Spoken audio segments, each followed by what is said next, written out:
AAA studios spend millions of dollars, hire thousands of people, and launch massive marketing campaigns, all to release a game that might flop on day one. But a dormant monster has been causing havoc to these giant studios, and this year they have shown their true potential.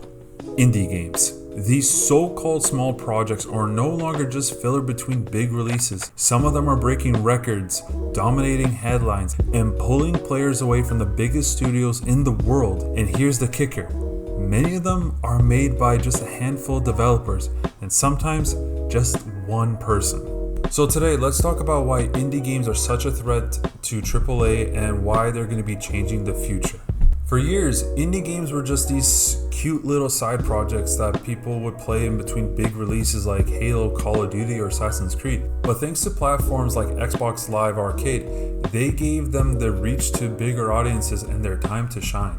Also add the fact that engines like the Unity engine or Unreal Engine, they're so easy to use. So one person that has a great idea or a passion project that they really want to work on, their barrier to entry is so much easier than how it was back in the day. Take Palworld as an example.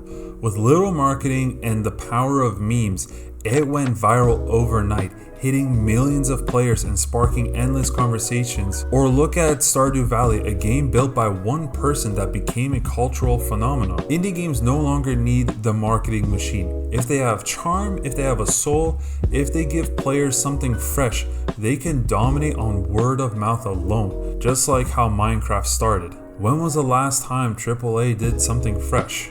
Now let's be real, most indie games don't break through. For every Hades or Hollow Knight, you have thousands of games that don't make a splash at all.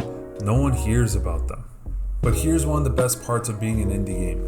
You don't need to sell millions of copies to make a profit. You can make your profit overnight easily. But when it comes to a AAA studio, if they don't sell millions and millions of copies, they won't break even on their investment. The indie industry is a gamble. Tons of flops, yes, but the winners, they punch far above their weight. And when they hit, they often outshine AAA not only in profit margins, but in a cultural impact. Look what happened to Lethal Company. That game was a titan on its release and even outsold Call of Duty. Meanwhile, AAA publishers can't afford risks. They need every release to sell millions, which is why we keep getting sequels after sequels, remakes, and live service models. In other words, safety over creativity, and that's exactly where indies thrive. A big studio will never make something like Sulphur or Schedule 1.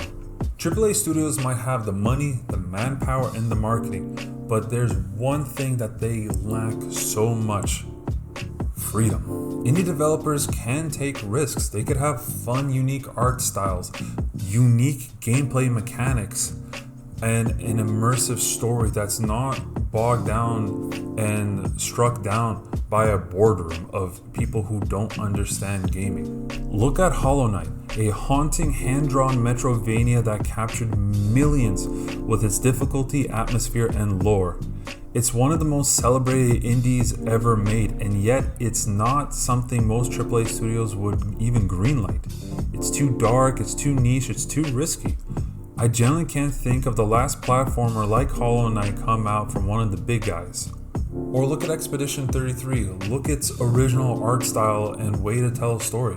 That's the kind of imagination AAA doesn't really attempt anymore. Not to mention, most of those people are ex-Ubisoft developers. When was the last time Ubisoft made anything with quality or creativity in mind?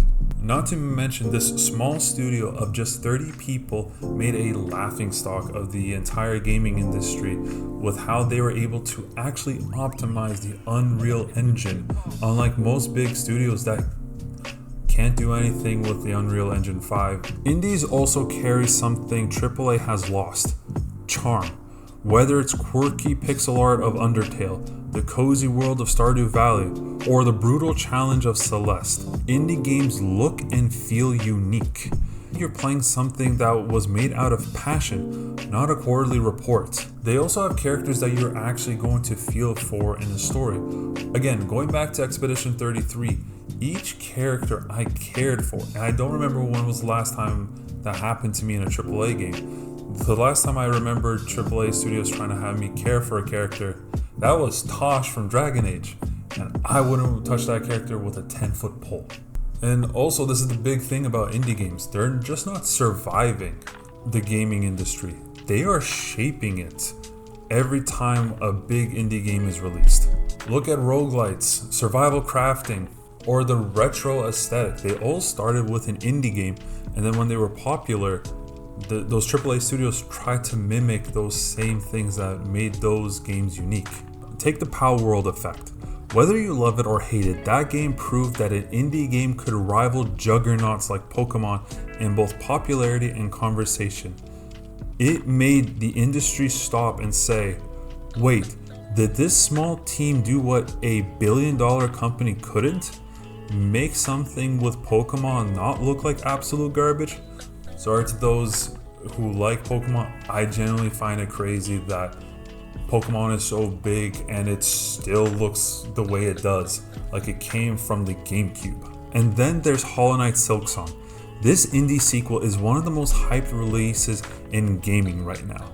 Think about that. A single indie sequel has more hype than many big budget blockbusters. That's the kind of influence AAA can't ignore, to the point whenever someone wanted to do some sort of marketing, it was always included.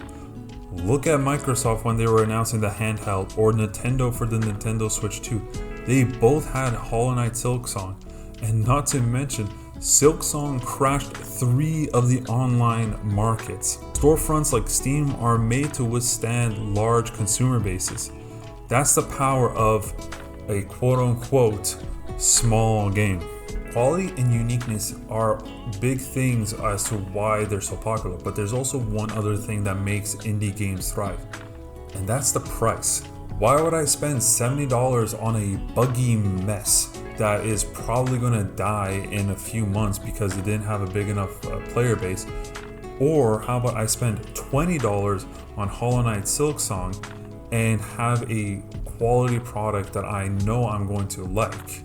And I don't like that I have to always bring Hollow Knight up in this video, but the fact that they released this game at $20 and everyone went crazy that you can't just release this game at $20.